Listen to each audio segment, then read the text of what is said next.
continuous murmurs and the dynamic auscultation. I think continuous murmur is something which we don't encounter very frequently in our day-to-day practice. However, we may be seeing only few continuous murmurs like PDA. PDA is the most continuous murmurs, apart from the other non-cardiac causes like the venous hum, memory shuffle. The PDA is the most common continuous murmur which we encounter. And then there are a few rare causes like rupture of sinus of valsalva and incoarctation of aorta. So let's discuss something about the continuous murmurs. So what is a continuous murmur is? It's a murmur which begins in the systole and continue without interruption through the timing of S2 into all the part of the diastole without the change in the character. So basically it starts with the systole and takes either throughout the diastole or it starts just before the next S1. It encasses the S2, so it encloses the second heart sound in itself, and in both the systole and diastole there is the character remains the same. So that is one thing about the continuous murmur. However, there is something which is like a continuous murmur, is a to and fro murmur. Basically a to and fro murmur is in systole there is a different character and in the diastole there is a different character. In continuous murmur you get the flow in the same direction through the orifice. However, in a to and fro murmur, you get in two different directions, as in VSD and AR, or ASAR, or MSMR. So these are the things which are typical example of to and fro murmur. In this, there will be a gap in the systole and the diastole. It does not envelop the second heart sound. The character of the murmur is different in both the systole and the diastole. So that is what the basic difference between a continuous and a to and fro murmur. Now, there are various causes of continuous murmurs. So this can be actually divided into either a rapid blood flow or a localized arterial obstruction, or there are two true continuous murmurs. So the true continuous murmur can either be from the systemic artery to pulmonary artery, like from the aorta to pulmonary artery, or it can be from the coronary artery to a cardiac chamber.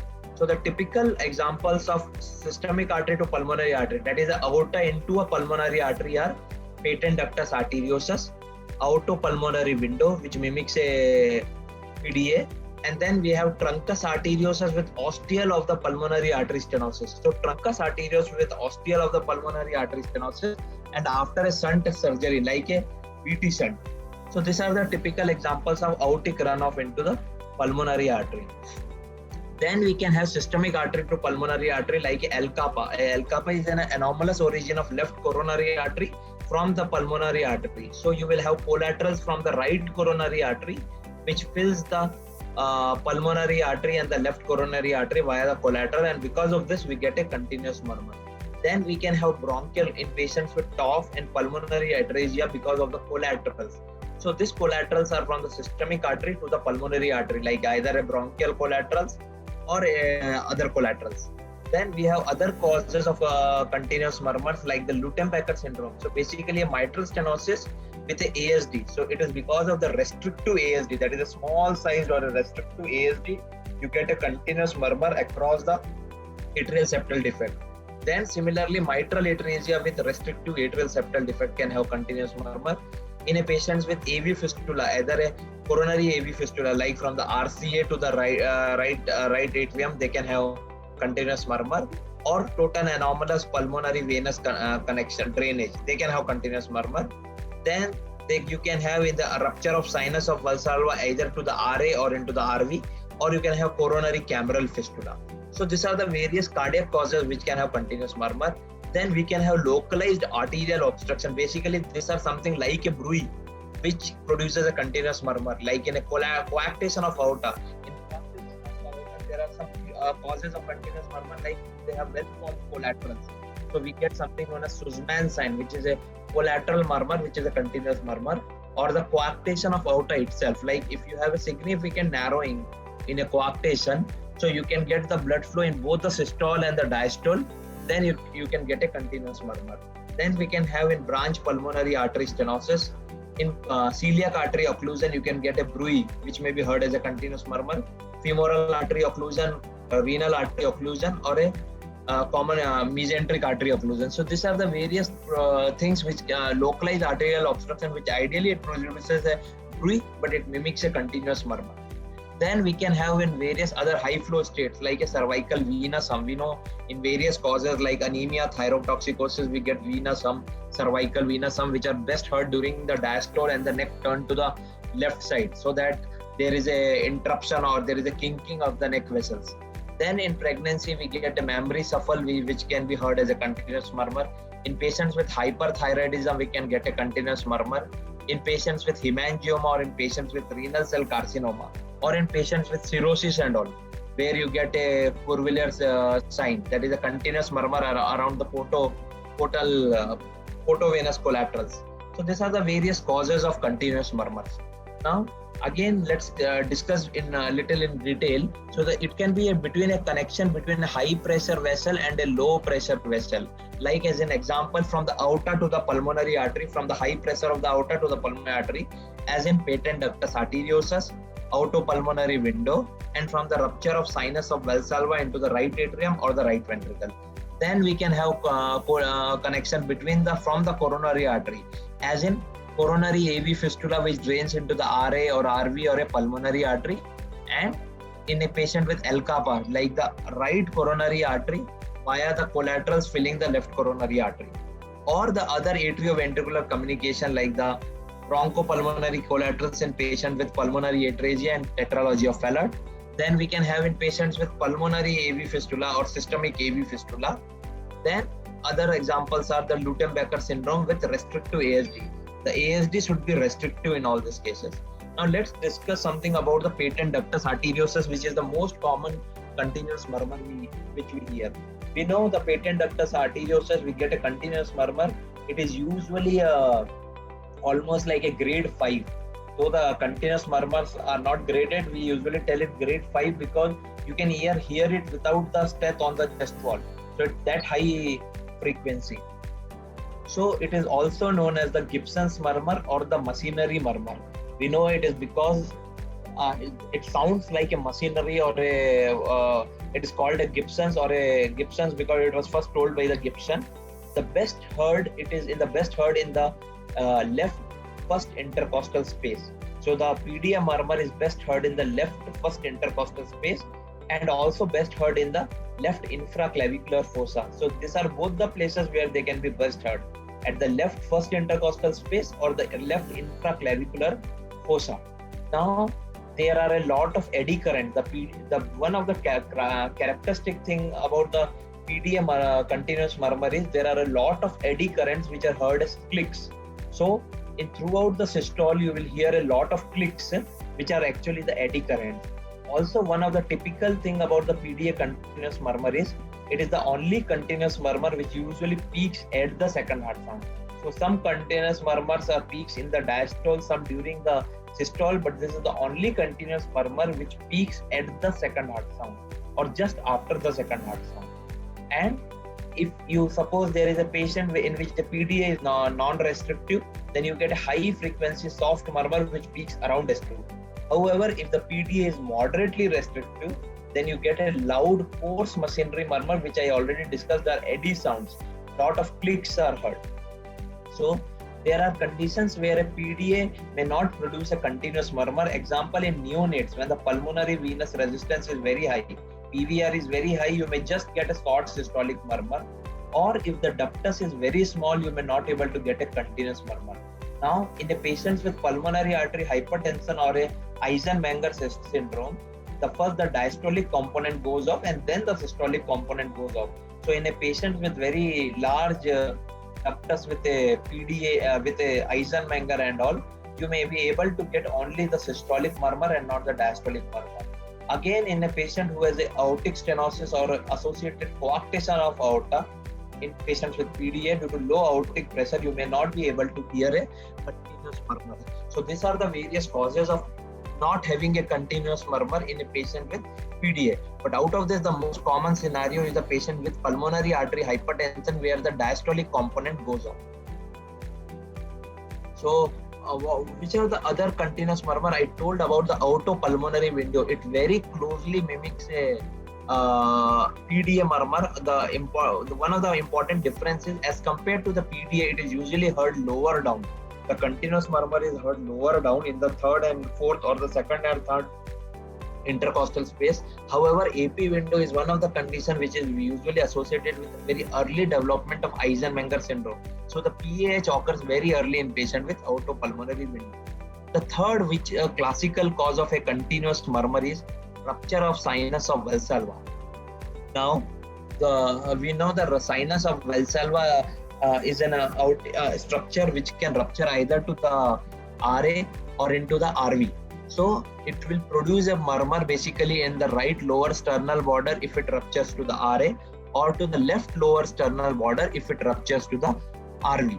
Also, if it ruptures to the RVOT or the pulmonary artery, you may get a murmur on the third left intercostal space. Now, there are few differences between this and the PDA is that it doesn't peak at the second heart sound. It is one of the continuous murmur which peaks in the diastole. Now, why? Because the rupture of sinus of Valsalva, during the systole, the sinus of Valsalva gets compressed, and that is why it may not be heard better during the systole. Also, one of the cause is the Venturi effect, because of which during the systole the murmur intensity decreases, and during the diastole, when it perfuses, it is heard more louder in intensity, and it is not peaks around S2 like a PDA murmur. Rupture of sinus of Valsalva is one of the important differential you should always think in a young person who has a history of sudden onset breathlessness, like a person at 25 or 30s who gives a history of sometime a sudden while weighing a lifting a weight, and then he tells of sudden onset chest pain, and then over a period of time the patient develops dyspnea. So this is a typical presentation of a rupture of sinus of Valsalva, and this is how a continuous murmur in that reacts. Now we can also have a continuous murmur in patients with Lutembacher syndrome. Lutembacher syndrome is mitral stenosis plus atrial septal defect. So in a patient with mitral stenosis, if you have a restrictive atrial septal defect, you can get a continuous murmur around the atrial septal defect. It is around the lower left sternal border, that is the body of right atrium. Now, there are other, one more typical example of continuous murmur is the coronary AV fistula, as I already discussed. If the coronary from the right, most commonly it is from the right coronary artery. If it goes to the right atrium, it can go to the left atrium coronary sinus. But the typical is, this is also one of the continuous murmur which increases during the diastole, because the coronary perfuses during the diastole. So, like a ruptured sinus of Valsalva, it is one of the continuous murmur which is heard more during the diastole than the systole. So, so it depends on where does the fistula from the coronary artery is. You can get the various location of the coronary AV fistula murmur. Now, one of the important cause of continuous murmur is again the L kappa, as I already told you, anomalous origin of the left coronary artery from the pulmonary artery. Usually it is seen in young infants and young children, which usually presents with left ventricular dysfunction and mitral regurgitation. And this murmur is again louder in the diastole, because the LV contraction, it decreases the flow. So it does not peak around S2, and usually it is heard in the left upper sternal border or the right upper sternal border, because our right coronary artery via the collaterals fills the left coronary artery. So next are the causes like the rapid blood flow, like the AV fistula. It is more commonly heard during in the venous side. It can be most commonly is the pulmonary AV fistula, and the murmur is best heard usually extrathoracic. And it can be because of the rapid blood flow, like a cervical venous hum or a memory shuffle, or in patients with hyperthyroidism, hemangioma, or various malignancies like HCC or a renal cell carcinoma. Then it can be because of the stenosed arteries with inadequate distal collaterals. So these are not the very common causes, like in a patients with peripheral pulmonary artery stenosis, or in the patients with coarctation of aorta, you get the collateral murmurs over the back, which is known as the Sussman sign. Or in patients with atherosclerotic carotid, which is usually the carotid bruit which we hear. Or aortic arch vessel, like I already told, renal artery bruit or femoral artery bruit. So basically these are the bruit which are usually heard as continuous murmurs. Now, one of the important things which they may ask you in your exam is a venous hum. Now, venous hum mimics a continuous murmur. It is both in healthy children and young healthy adults, but it can also be organic in patients with anemia, thyrotoxicosis, because of the turbulence. It is because of the increased turbulence to the blood flow, best heard in the patient in sitting position and with the bell of the stethoscope. It is usually heard in the medial aspect of the right supraclavicular fossa, and you should turn the patient head to the left side because that causes the increased kinking of the innominate vein of the right side, and it usually disappears when the patient is returned to the normal position, that is in the lying down position. It is best heard during the diastole as compared to the systole, and it is usually high pitched sound. Also, it radiates to the infraclavicular areas, so people may confuse it with the other continuous murmurs. You should always check by obliteration. You should obliterate the neck vein and then again check it. So these are the various typical findings about the venous hum. Now this was about the continuous murmur. There is also one way to divide the continuous murmur, like continuous murmur with cyanosis and without cyanosis. So this is how in exam, if you get a case of continuous murmur, you should see whether the patient has cyanosis. But most common cause of continuous murmurs are without cyanosis, like a patent ductus arteriosus, or in patients with coarctation of aorta or rupture of sinus of valsalva or coronary AV fistula. But there are 3 to 4 typical examples of patients with cyanotic heart disease and continuous murmur, which include the patients with TOF and pulmonary atresia with collaterals. Then in a patient post BT shunt, after a BT shunt, then you can have in patients with continuous murmur with pulmonary AV fistula. In patients with pulmonary AV fistula, they are usually cyanotic, they have clubbing and all, and they have, so these are typical examples. And in the patient with TAPVC and all, total anomalous pulmonary venous connection.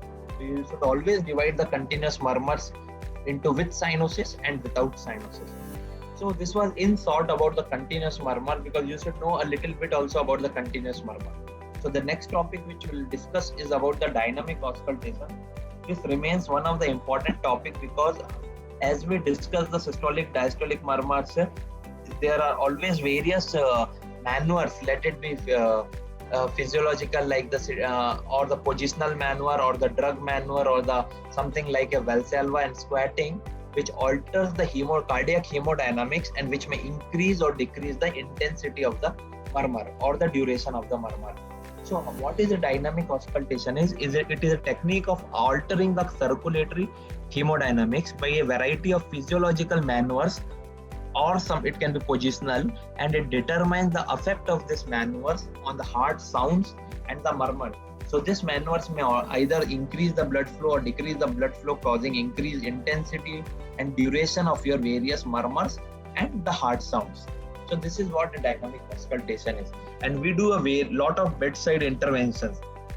I think the what take-home message I want you to take from this class is, in all the murmurs which you hear in your day-to-day practice, always do some sort of dynamic maneuvers or auscultation to see what happens to those murmurs with each of them.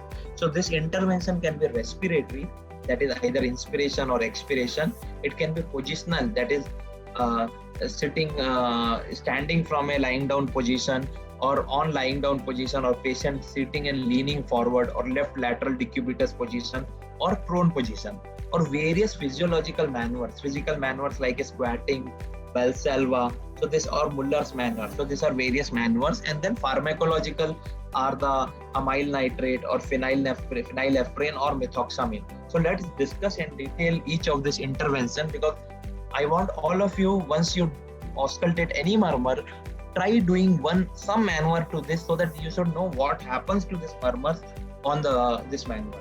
So let's start with respiration. So most common thing what we see is inspiratory effect of on the murmurs. Last time I had already discussed that inspiration is one thing which increases the split of A2 and P2. So it increases the split of A2 P2. Why? Because the pulmonary hangout interval increases, and that is why split increases.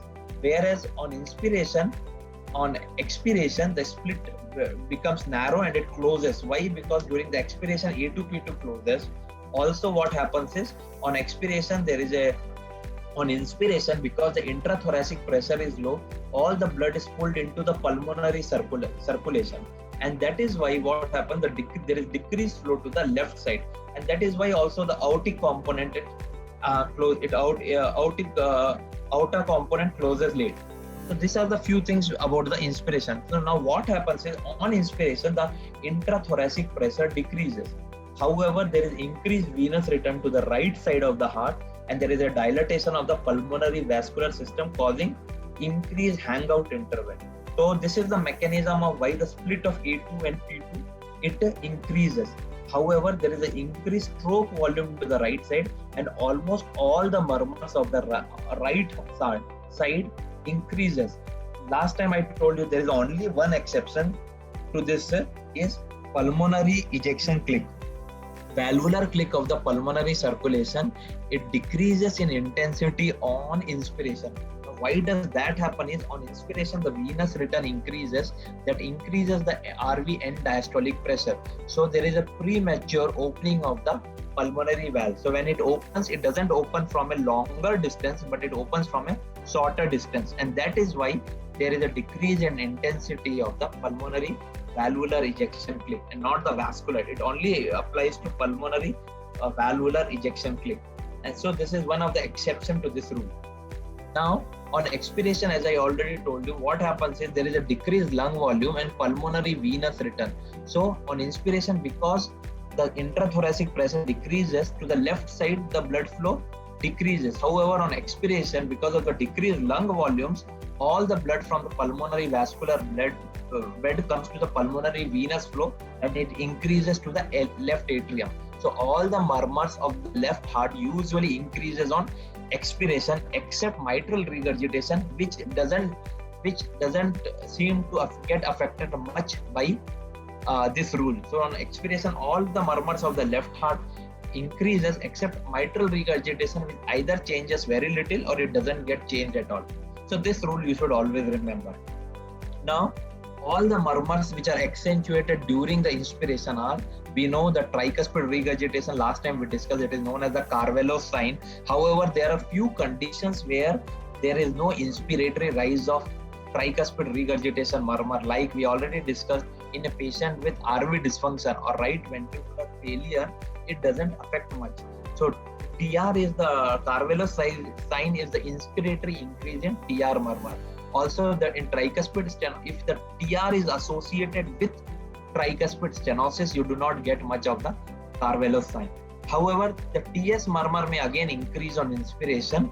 Also, if there is a patient with normotensive pulmonary regurgitation, this is also one thing which I discussed last time. In a patient with hypertensive TR, because the pulmonary vascular resistance is already high, it doesn't affect much by inspiration. However, if a patient has normotensive TR, like an infectoendocarditis or carcinoid syndrome, so that is the murmur which may increase on inspiration. Again, a patient who has mild to moderate pulmonary stenosis may increase on inspiration, but if a patient has severe pulmonary stenosis, there cannot be further rise in gradient. So a patient with severe PS, the murmur usually is not increased on inspiration. Again, the left-sided murmurs are increased during expirations are mitral stenosis, aortic stenosis, aortic regurgitation. We already discussed the mitral regurgitation murmur is not much affected by expiration. The VSD murmur, because there is an increased flow to the left side, the LV to the RV blood flow increases, and so the VSD murmur may get increased by expiration. We know that there is a pericardial friction rub which may be increased during expiration, because the AP diameter is affected during or increased during the expiration. So these are the few of the murmurs which are affected by inspiration and expiration. Now, as I already discussed, in a patient with RV failure and pulmonary artery hypertension, so in the patients with tricuspid regurgitation with RV dysfunction, there cannot be further inspiratory augmentation of right-sided pressure, and so it is not much affected. Now, let's come to the next important thing is postural. So posture is one of the things you should always auscultate almost all the patients of a right-sided murmur and the left-sided murmur by making them standing. So it is not only important for those murmurs, there are few exceptions to this rules like mitral valve prolapse and hypertrophic cardiomyopathy, which is against these rules, and you may be able to further or increase the intensity or decrease the intensity of those murmurs. So you should always remember that immediately after the change of posture, within the next 10 to 15 weeks, you have to see the effect of the murmur, because it is only a transient phenomena and it won't be affected for long. So within the first 10 to 15 weeks, you should be able to hear this postural changes. Now what happens on standing is, if you do a rapid standing or rapid sitting, or ideally it is to do a standing maneuver from the lying down, then what happens is there is a decreased venous return due to venous pulling in the legs and also in the splanchnic vessel. It decreases the stroke volume, it decreases the mean arterial pressure, it decreases the heart size. However, there is something called reflex tachycardia which happens and the systemic resistance increases. So standing ideally decrease the venous return to both the chambers because of the decreased heart size, and the mean arterial pressure decreases. Now what happens is, ideally all the murmurs, both of the right side and the left side, it should decrease. However, there are two murmurs which are exception to this rule are HOCM and mitral valve prolapse. Again, I'll tell the same thing which I discussed last time. In patients with HCM, anything which decreases the LV cavity size causes an increase in the dynamic LVOTO. So anything which decreases the LV cavity size, it causes the dynamic left ventricular outflow tract obstruction, and so the intensity of the murmur increases. So that on standing, the LV cavity size decreases, and so the murmur, ejection murmur of HCM becomes louder and longer. Similarly, in patients with mitral valve prolapse, because the LV cavity size decreases, the prolapse happens earlier. So that is why the click occurs earlier, and because the click is earlier, there is a longer late systolic murmur. It is a long duration. However, the intensity, it's very variable. The intensity is not much affected as compared to the duration. So the click occurs earlier, and that is why the murmur becomes longer. However, the intensity is not affected much. So these are the two murmurs which are against the rule of standing, that is the decreased murmurs of the left and right side. Now, again, there is another positional maneuver which is known as squatting. So squatting is something which is must in a patient with left ventricular outflow tract obstruction, like a patient in his 50s or 60s. If you're thinking that there is an aortic stenosis murmur or a HCM murmur, or you're confused, you should always do standing maneuver, you should always do Valsalva, and you should always do squatting, because these are the maneuvers which will distinguish between this murmur.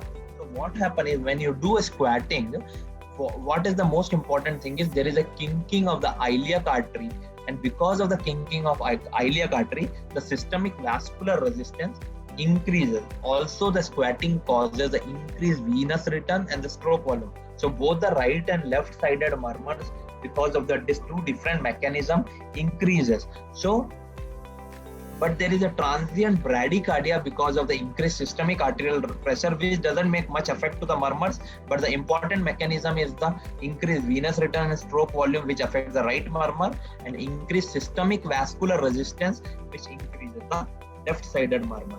So what happens is, because of the increased venous return and cardiac output, it augments most of the murmur, like atrial aortic stenosis, pulmonary stenosis, the mitral regurgitation, aortic regurgitation increases, and that is why the VSD murmur, which is because the LV pressure increases, there is more ascent from the left to right.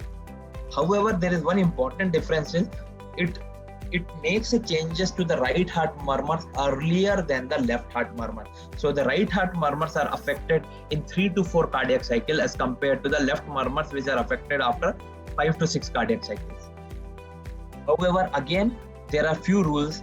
We know the squatting increases the SVR, the LV cavity size increases, and so the murmur of HCM, it decreases in intensity and duration. So that is one important thing.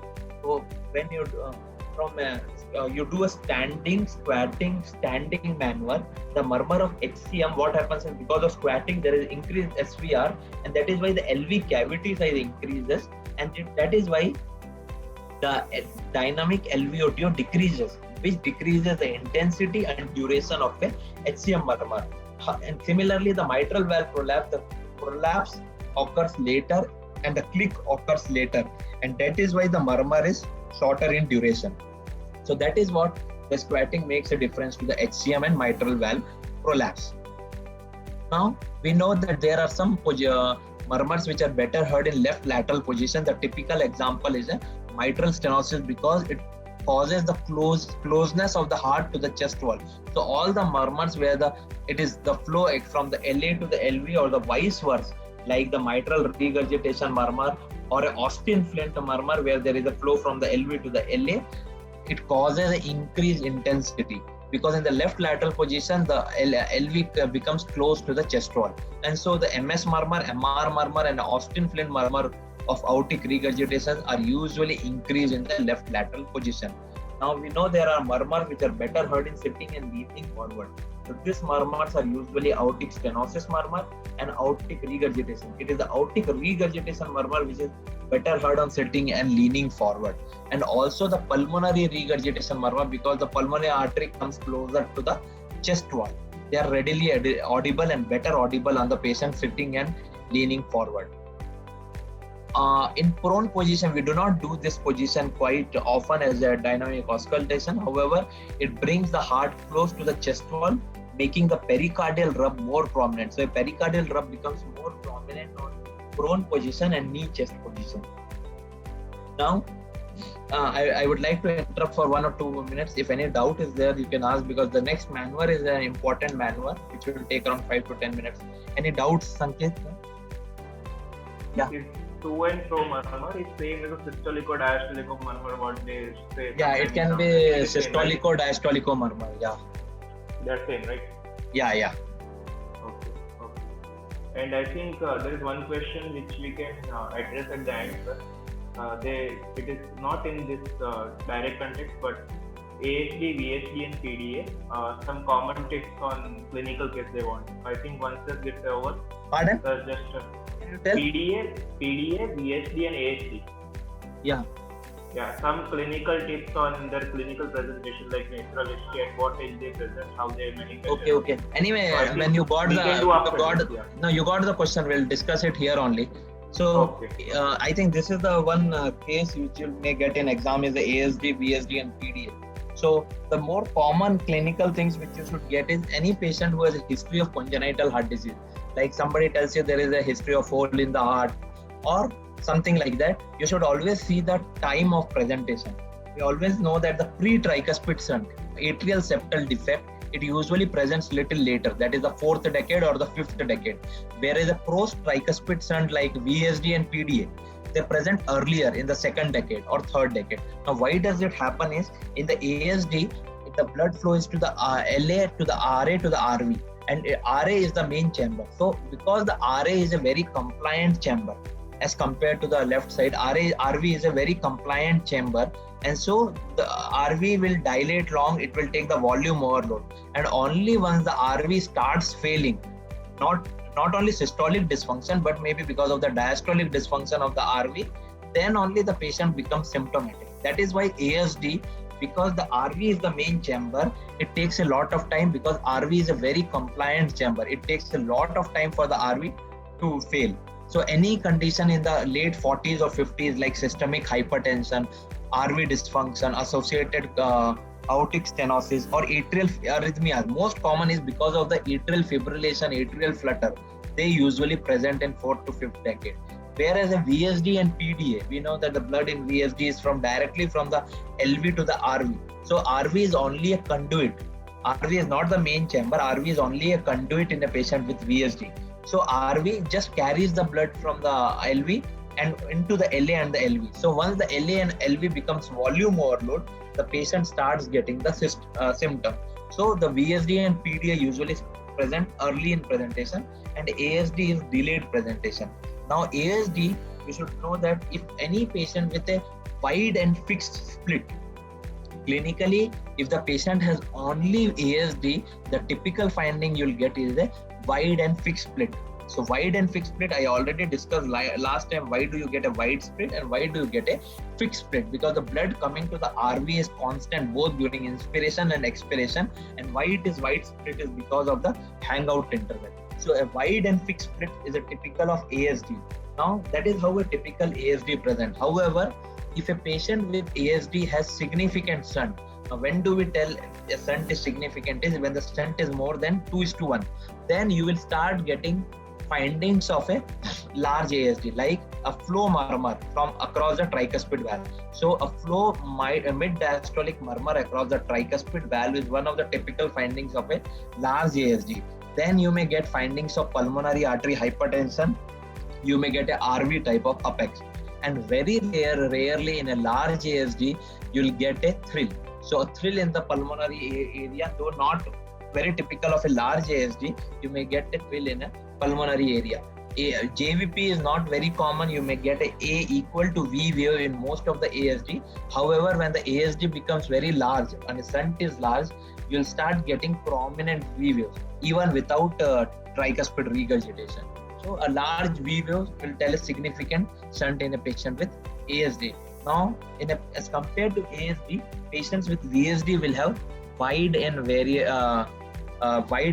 variable split, but it again depends on whether the VSD is small, or moderate size, or a large VSD. In a patients in both with small VSD and large VSD, we usually don't get pansystolic murmur, because in small VSD, as I discussed, VSD is usually closed by the membranous aneurysm or a muscular septum.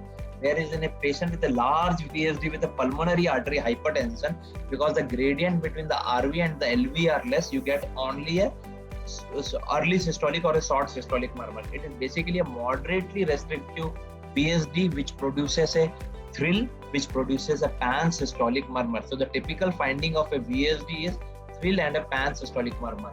However, when to tell a VSD has large shunt, that is more than 2:1, is you start getting left ventricular S3, you start getting flow of mid-diastolic murmur across the LV, and you get a cardiomegaly. So if you have a VSD with a cardiomegaly, LV S3 and flow MDM, then you know that a VSD is large. Similarly, ideally a PDA should produce a continuous murmur, as we discussed. However, again, like a VSD, if you get a PDA which doesn't have a continuous murmur but only a systolic murmur, it means the patient has started getting pulmonary artery hypertension. So systolic murmur, LVS3 and flow murmur across the LV and a cardiomegaly tells that PDA has started becoming large or a pulmonary artery hypertension. So these are the typical findings of a ASD, VSD and a PDA. Right? Yes, I think got the quite detailed. So I think if no further question, we can move on. If any question is there, you can message me. I can Sir, to and fro and that continuous murmur, can you tell me on? Yeah. See, a continuous murmur is, it starts in the systole, it continues through the second heart sound. So you won't get a separate second heart sound, and it continues into the diastole and it stops just before, or it continues full of the diastole. Most of the time it stops before the next S1. It is the same character of murmur both during the inspiration, both during the systole and the diastole. And however, in a to and fro murmur like a VSD and AR, in a continuous murmur, it's like example, it's a PDA. It's through the ductus only. It's the same direction of the flow. However, in a to and fro murmur, VSD and AR, the VSD's murmur is from the LV to the RV, the AR murmur is in different direction. So it's the two different murmurs. The characters, the pitch and the frequency is different because they are two different murmurs. It doesn't envelop the second heart sound. You may still be able to get a separate second heart sound because both of this murmur doesn't go into the second heart sound. It stops before the second heart sound and starts after the next in the diastole. So that is the basically important difference between a to and fro and a continuous murmur. Okay. Thank you. Right. So the next important maneuver is the Valsalva maneuver. Now, most of the time we do not do this maneuver because it is one of the very tedious maneuver to do in exam, and takes a lot of time to tell a patient how to do this maneuver. Second, even a patient may not do this maneuver correctly. However, there are a few modifications of doing this maneuver. So normally how we do a Valsalva is, it is a deep it is what is actually a Valsalva is a forced expiration against a closed glottis. So most of us know this. It is a relatively deep inspiration followed by a forced exhalation against a closed glottis, and for around 10 to 20 seconds.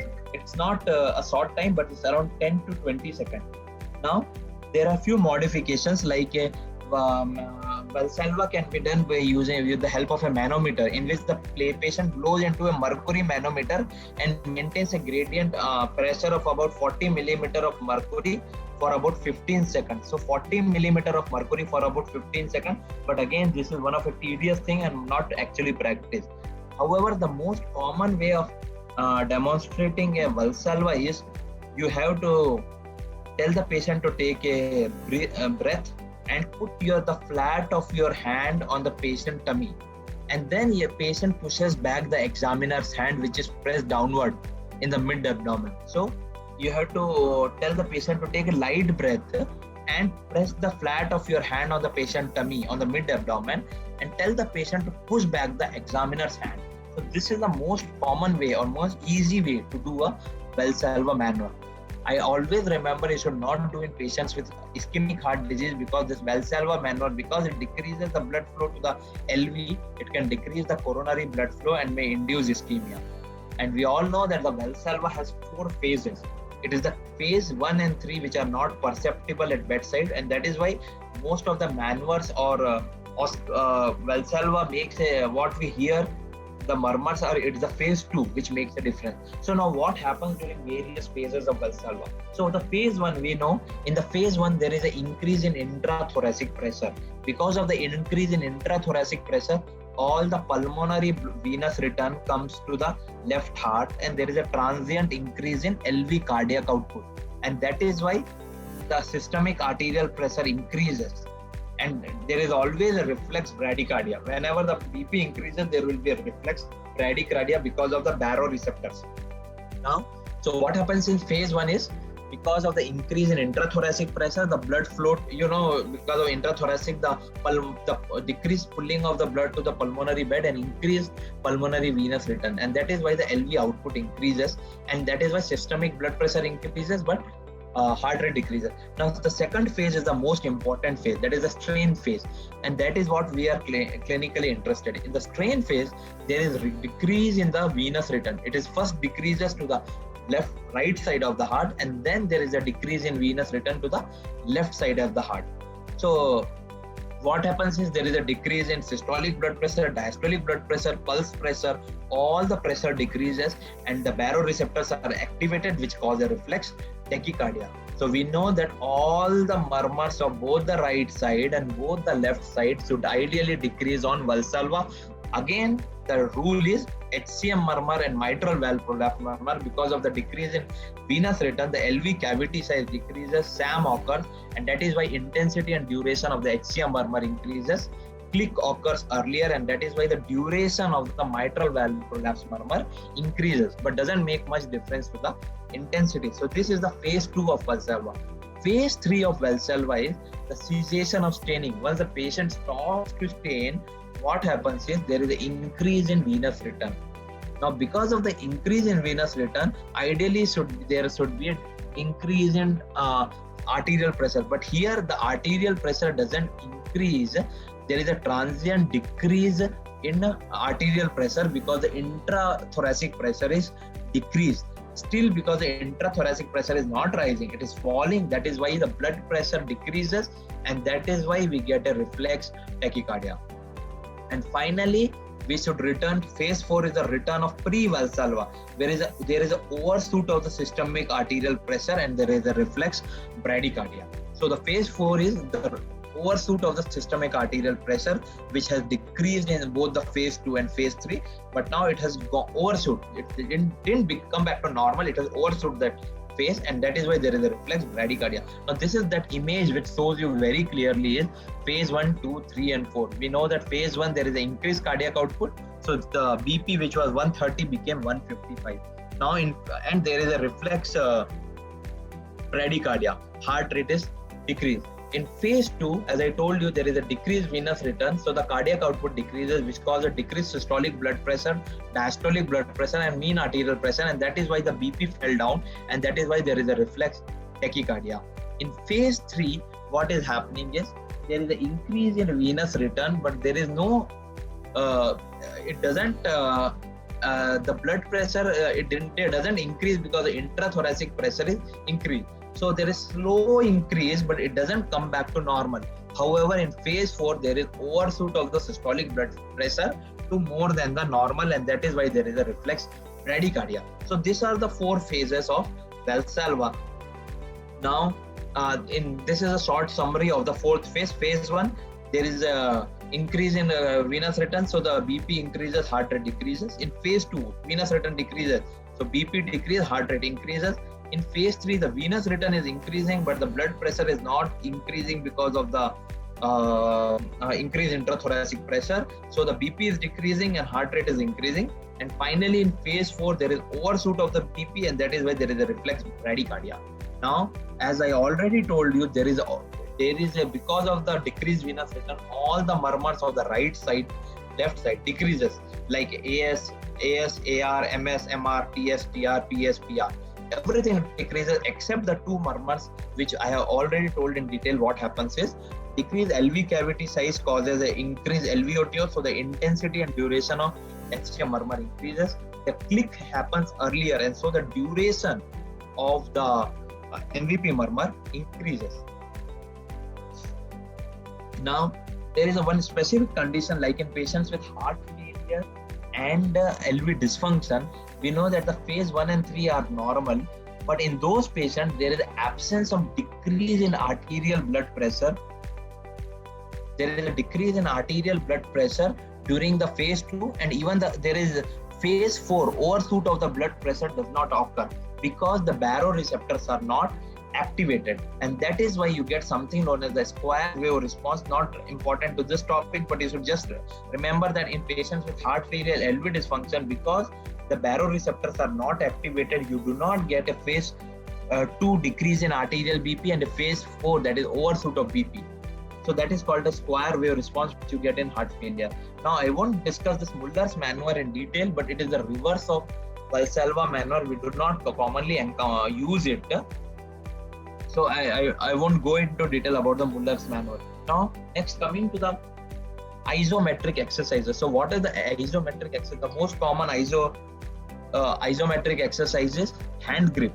Now, we know we have to do the hand grip. Ideally, we should take the ball which we use for patients with CKD with fistula, the tennis ball, and you have to, with both the hands, you have to use and do a hand grip. And you should not see the murmurs immediately, but you should take at least 20 to 30 seconds for it to act effectively. So after some 20 to 30 seconds, so what we have to do is, we have to see the various murmur. Always remember, Valsalva maneuver during the hand grip should be avoided, and you should not use the isometric exercise in a patient with ventricular arrhythmias or myocardial ischemia.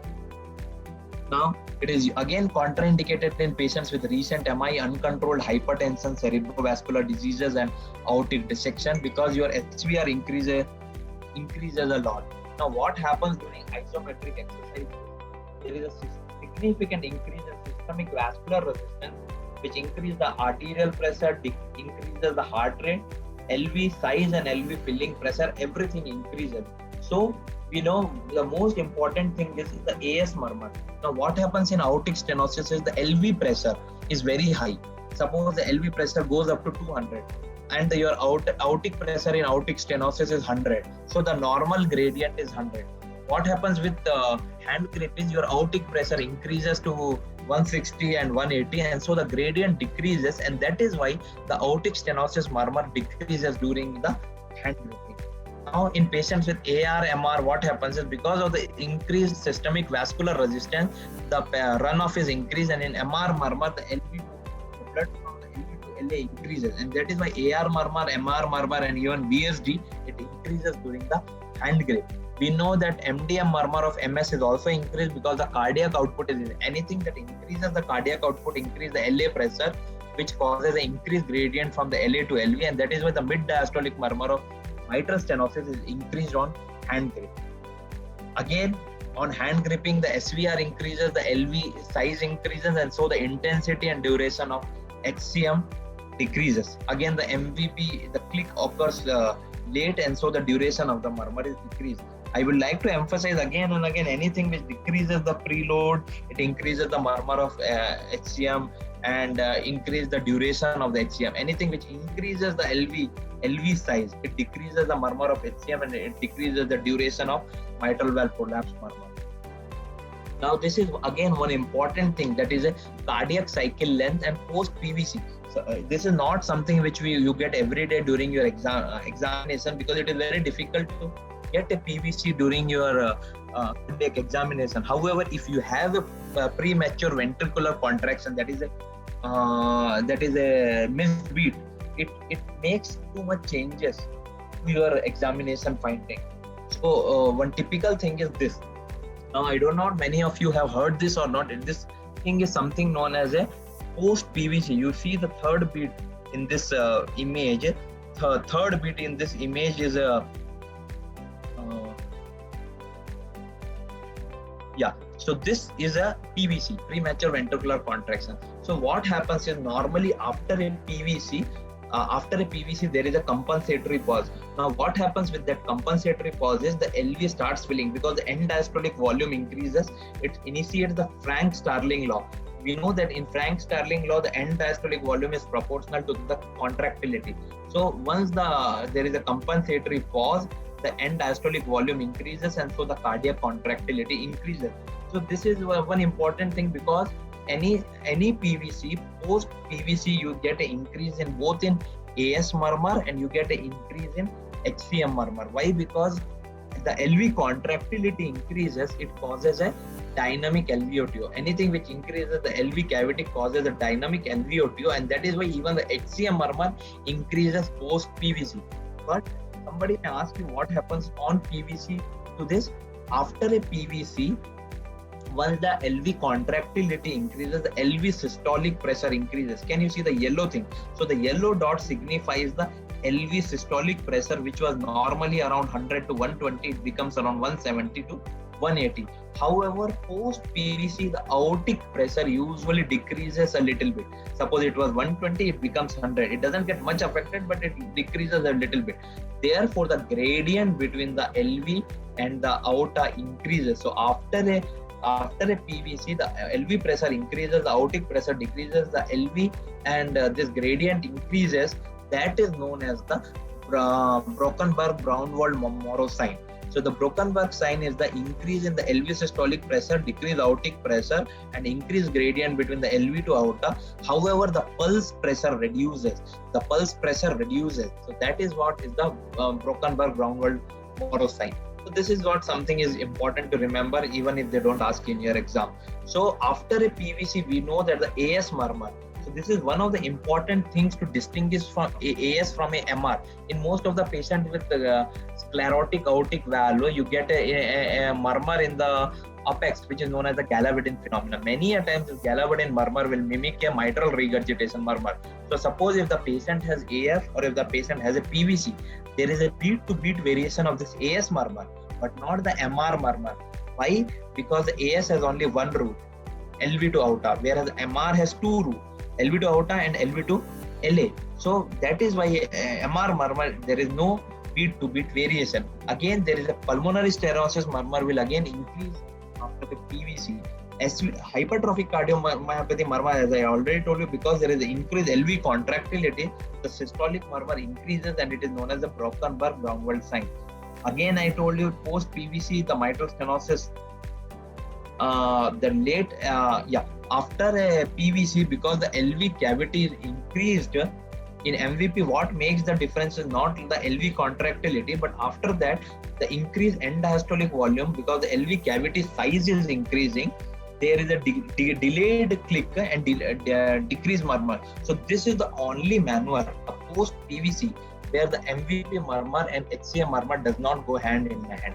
Till now, we have read all the maneuvers where both the MVP and HCM were going hand in hand, but here, after a post PVC, the next beat the LV cavity size is increasing, and that is why the click is delayed, and so the murmur duration is less. We should always remember that post PVC, MR murmur, TR murmur, and VSD doesn't affect much. So these are the few things which we should always know. Now, next thing is something which we are not going to do. I think none of us are going to do in our practically is a amyl nitrate inhalation. So amyl nitrate is a pharmacological intervention which brings out or decreases many murmurs of cardiology. Now we should remember that how do you use is a crushed ampule in towel and take 3 to 4 deep breaths over 10 to 15 seconds. So over a crushed ampule in a towel, you should take 3 to 4 deep breaths over 10 to 15 seconds. Now there are various phases of amyl nitrate. In the first 30 seconds, there is systemic vasodilatation, and so the SVR decreases. And that is why if somebody asks you how do you distinguish between an Austin Flint murmur and a mitral stenosis mid-diastolic murmur, there are various ways you will be knowing in your Viva. AR has all the classical sign of AR. MS has pulmonary artery hypertension, loud S1, atrial fibrillation, opening snap, pre-systolic accentuation. However, one of the important things which distinguishes the amyl nitrate is the amyl nitrate, because the amyl nitrate, because of decreased SVR, it decreases the Austin Flint murmur, whereas the amyl nitrate, it increases the heart rate, and that is why the LA pressure increases, the gradient increases, and so the mitral stenosis murmur increases. So that is one of the important difference between the MS murmur and the Austin Flint murmur. However, after the first 30 seconds, between 30 to 60 seconds, there is both increased heart rate and cardiac output, which causes the changes in MS murmur. However, you should always remember that majority of the auscultatory changes should be and are observed in the first 30 seconds of amyl nitrate. This is one important thing which we should know. And because of the increased cardiac output, the AS murmur which we know because of amyl nitrate, there is decreased SVR. So the gradient between the LV and the aorta increases. Why? Because the aortic pressure decreases. And that is why the gradient increases. So both the AS and the PS murmur increases. The systolic murmur of tricuspid regurgitation increases. All the functional systolic murmur increases. The diastolic murmur of MS and TS increases. The diastolic murmur of pulmonary regurgitation increases.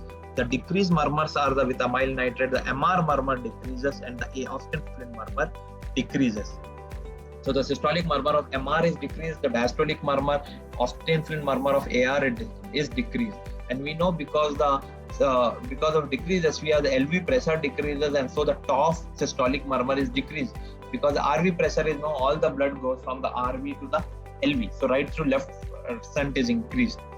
In cases of hypertrophic cardiomyopathy, the LV volume and size is decreased because of the decreased arterial, because of the amyl nitrate is LV size decreases, and so the hypertrophic cardiomyopathy murmur increases. And there is the early appearance of the MVP click, and so the long murmur is heard of MVP. Now this is something which I don't want to discuss much, but it is a reverse of amyl nitrate, that is a methoxamine and phenylephrine. So we won't get into much detail because this is something which we are not going to use, methoxamine and phenylephrine. So this is what the moral of the story is. The differential diagnosis of murmur from dynamic auscultation. Many people will ask you, how do you differentiate HCM from AS? It is mainly based on your dynamic auscultation. On Valsalva, AS murmur decreases, the HCM murmur increases. On squatting, the HCM murmur decreases, whereas the AS murmur increases. How do you distinguish a galavadin from a MR? There is a beat-to-beat variation in AS, but not in mitral regurgitation murmur. MR decrease, amyl nitrate decreases the MR murmur, it increases the AS murmur because the gradient increases. Also the hand grip increases the MR, whereas the hand grip, because of the decreased gradient, it decreases the AS murmur. TR and MR, we know inspiration increases the TR, inspiration decreases the MR, but expiration doesn't have much value in a MR murmur. So there are various other differences. So how valuable is the physical examination of cardiovascular system? There is a review. I think you should all go and read this. And all the murmurs needs to be evaluated, yes or no?